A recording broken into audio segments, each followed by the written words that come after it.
Hi, everybody. Good afternoon. Thanks for joining this Forming a Selection Team webinar. This is one of our HCMS virtual seminar series. My name is Kendra Moreno. I am the Director of Learning Acceleration and Partner Engagement for the County School Superintendent's Office. This seminar webinar today, I'm going to take just about 20 minutes to talk about what does it mean to form a selection team during your hiring season. So the idea here, we're talking about training staff that will be involved in the whole process of hiring new team members. We want to make sure that the folks that you engage in this work, they're familiar on the process, any necessary documentation, kind of the legal aspects in the hiring process, and how to reduce bias that could potentially interfere in the whole process. So, first of all, when we talk about hiring and selection, there are actually some differences, and we tend to use these interchangeably. But the process of selection, this is really the first step. So, this is where candidates have been interviewed, and we're using multi data point hiring to measure their fit and determine the best candidates. And these are the folks that we'll use in terms of the overall then hiring. So it's because we've identified those vacancies, we make final hiring decisions, and then of course there's placement. From a very granular level, when you think about placement, it's just really that assignment, not just at the school site, but which section of science, which grade level, that kind of thing. So as we're talking about selection and hiring, we're referring to this as a hiring team and how we train that hiring team to support you in the selection process. But why do that? What is the point? Why do we need to go through these steps? So I'm just going to pause for a second so you can kind of think about that. And let's just begin by considering why we need to even establish a selection team. So, as a school leader, as a leadership team, hiring is one of your biggest responsibilities. So, some of the advantages of using a selection team, we want to know different perspectives. Let's get some different ideas from the school leader perspective. You know what you're looking for, but oftentimes the teachers that would be working alongside this candidate, they have a perspective that we want to invite that and hear from them. We know that every person you hire is going to play a role in your school culture, in student success. So we want to have a strong hiring process, which includes a team like a selection team. This is an opportunity to make sure that students have the most effective teacher possible. That obviously is going to have a direct impact on student outcomes. And then, what better way to invest time and energy and effort into hiring the most ideal candidates than to engage your teachers, particularly those teachers that you have that are looking to extend their reach or their impact or make more of a contribution to the school community? This whole process of inviting their perspective and their input, it helps to support a bias-free selection process. So it's not just the principal or the principal and assistant principal. We're ensuring that we've got multiple perspectives, but also those folks that are going to serve on your selection team and that investment that they are showing in the process and in the school community, that investment continues on after the candidate is hired. So now you've got a group of people who are invested in this whole process, invested in these hires, and we are more inclined to see ample support for the new hire moving forward. So once the candidate is hired, those who helped engage in the hiring process and design and score some of the performance tasks and interview questions, they are way more inclined than to say, okay, I'm still in this, and I'm going to make sure that this person is well onboarded and supported. So we end up retaining these new hires. So a few reasons there for a selection team. When we think about bringing people on to support this process, there are a few kind of assumptions we need to work from. First of all, we know we're not going to get the results that we want to see for our students without an effective teacher in the classroom. So we need a quality leader in every building. We need a quality teacher in every classroom. So that's just an assumption. We go into this work just with that positive assumption that we all are going for what's best for kids. So in doing so, think about the hiring process and the hiring decisions. We know that no matter how good the leadership or how effective the professional development, We're not likely to overcome a mediocre or even poor hiring decision. So we come at this with an assumption that we need to hire the best people possible and not assume we can fix them later.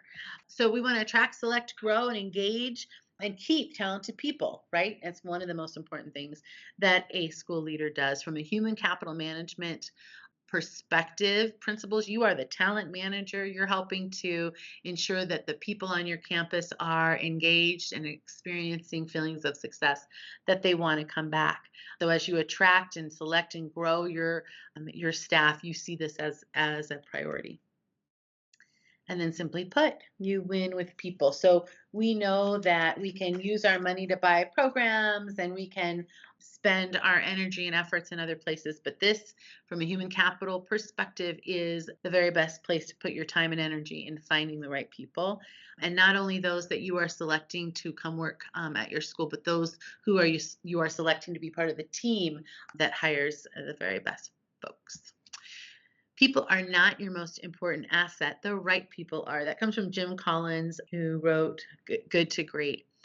I believe we can all kind of probably agree on that, but there is a little bit of an elephant in the room. When you think about hiring right now, we don't always have a plentiful candidate pool. So sometimes you do find yourself having to hire a warm body. And that's not anybody's best choice. We don't really want to see it come to that, but sometimes it does. So our better hiring practices, such as engaging a selection team, it kind of helps us because then if we have a better sense of fit for the organization, we have more of a chance for that individual to experience success, to be retained.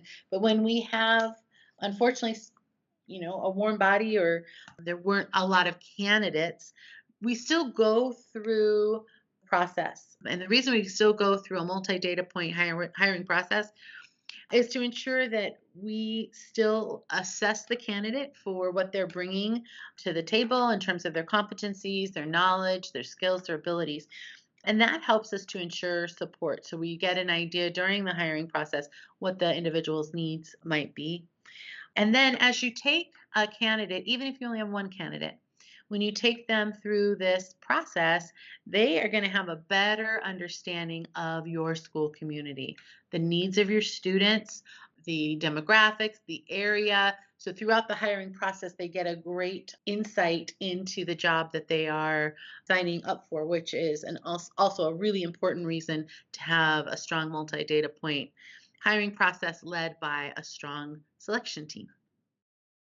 Okay, so let's get into this a little bit in terms of some of the selection errors that are often seen during kind of this hiring season.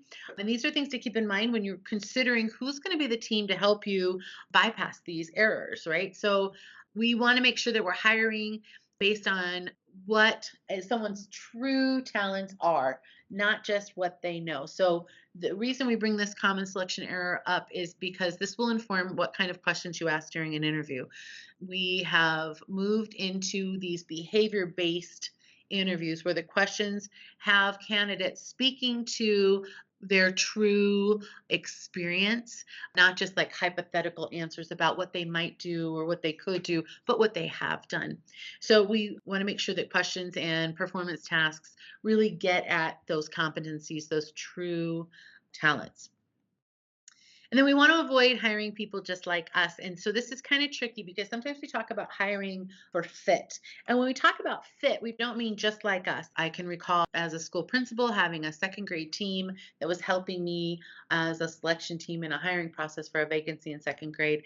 And we interviewed a candidate who also went to ASU, like the three second grade teachers had, who also had two children under 2 years old, like the rest of the second grade team had. I think they had a couple of hobbies that were the same too. And the tendency was to want to hire that candidate without truly digging into what their talents were, their competencies, their attitude, and what they brought to the table. So you want to make sure that your selection process ensures that we're not just hiring people just like us. And then we want to make sure we're not hiring just based on time constraints. As a building level principal, I understand, right now, and maybe it's April, maybe it's May, and we still feel like we've got some wiggle room, but inevitably there's going to be that June, even that July hire. And sometimes that happens, and we want to forego a multi-data point hiring process, or we're not inclined to bring in that selection team because we've got time constraints. But that definitely to errors, or at least not the very best process that could have had. We want to have a consistent and replicable process. That way, when you are under that time constraint, everybody knows what they're supposed to be doing. We can just put the system right back into place. And then we want to make sure there's not this over reliance on that face to face interview. We need more information to make final decisions, whether that's performance tasks, including maybe some model instruction, lesson planning, data analysis, or if this is more than just a face to face interview, but more of a panel with those behavior based interview questions. This invites more perspectives and more data points so that we help to eliminate bias. We know that this takes significant time and significant energy and effort, but we know it's the time spent to do the right thing. So it's just really it's not worth risking hiring the wrong individual if you can help it. Hiring the wrong person can be an expensive mistake, can have ramifications for school culture and student success. So we're just moving forward with this information, understanding that we probably all share a time constraint, but also understand that it's worth it to commit to this approach. All right, so then if we want a quality teacher in every classroom, and how do we find that quality teacher for every classroom, right? And we know that, like we said earlier, a great leader or strong professional development is not going to necessarily overcome a bad or a mediocre hire. How do we get this quality teacher in every classroom?